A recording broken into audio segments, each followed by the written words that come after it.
We started the Constitutional Court where the first preparatory hearing took place earlier today. For more on this, I have our Oh Soo-young standing by live. Soo-young, welcome. I hear the session today was rather short. Do tell us more. That's right, Sunny. The first preparatory session for President Yoon Suk-yeol's impeachment case wrapped up in just 40 minutes, with the justices requesting Yoon's legal team to submit materials and evidence, their grounds for to make his case in order for the proceedings to move forward. Beginning at 2 p.m., representatives from the National Assembly's impeachment panel and President Yoon's attorneys attended the Constitutional Court session, presided over by Justices Chung Young-sik and Lee Mi-sun. The purpose of the preparatory hearing was to organise the main grounds for impeachment, as well as determine the list of evidence and witnesses the two sides wish to draw upon throughout the trial. However, as President Yoon's side did not submit any documents, having refused to accept court papers delivered to Yoon's residence and office for more than a week, the court was unable to form a concrete list of grounds or a list of witnesses or even evidence. Based on the National Assembly's motion for impeachment and documents submitted to the Constitutional Court, the judges outlined 4 rough grounds for impeachment, which include Yoon's declaration of martial law on December 3rd, the proclamation of the martial law order through the martial law command, and the lockdown of the National Assembly, as well as the disruption to parliamentary activities, and the attempted search and seizure of the National Election Commission servers, as well as their employees' mobile phones. Those were the grounds that were temporarily laid out, and these would include the deployment of troops to facilitate the martial law decree. Now, the National Assembly's panel said they will later decide whether they'll call for Yoon's alleged order to arrest political, legal and media figures as an independent ground for impeachment. The panel also applied to summon 15 witnesses, including key figures implicated in the martial law order, such as former Defence Minister Kim Yong-yeon and Park Han-soo, who was appointed martial law commander, along with Do Sang-won, former Director of Military Intelligence. Right, I see.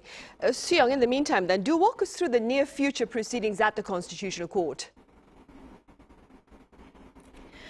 Well, having failed to set out the guidelines for the trial today, the court it set a date for a second preparatory hearing a week from today on January 3rd, the same time at 2 p.m.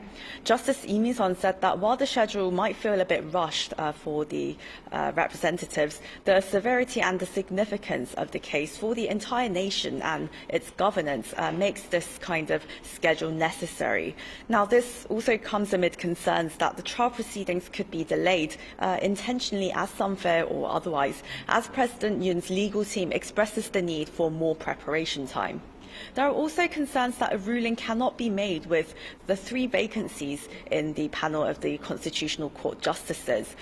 The court said this morning that the judges are still discussing whether a deliberation can be announced with just 6 members on the panel.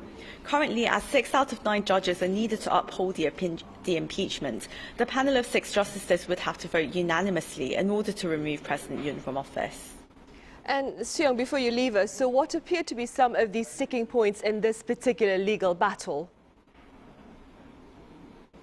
Well, the constitutional battle between the executive and the legislature is definitely expected to heat up, with the possibility of President Yoon himself coming to court to defend himself. Prior to the hearing, the National Assembly's impeachment panel chief lawmaker Chung Cheong-rae and former Constitutional Justice Kim Mi-soo indicated to reporters that they will emphasize that Yoon's actions disrupted the country's constitutional order and that he incited insurrection by declaring martial law. Rather than reflecting on or apologizing for these actions, President Yoon Suk-yeol is instead emphasizing that the constitutional amendment is justified. This raises the possibility of further constitutional violations, such as an additional declaration of martial law in the future. The President, in his speech on December 12th, argued that his declaration of martial law was a political act not subject to judicial review, and that it was his executive right. So Yoon's legal team is expected to expand on his stance.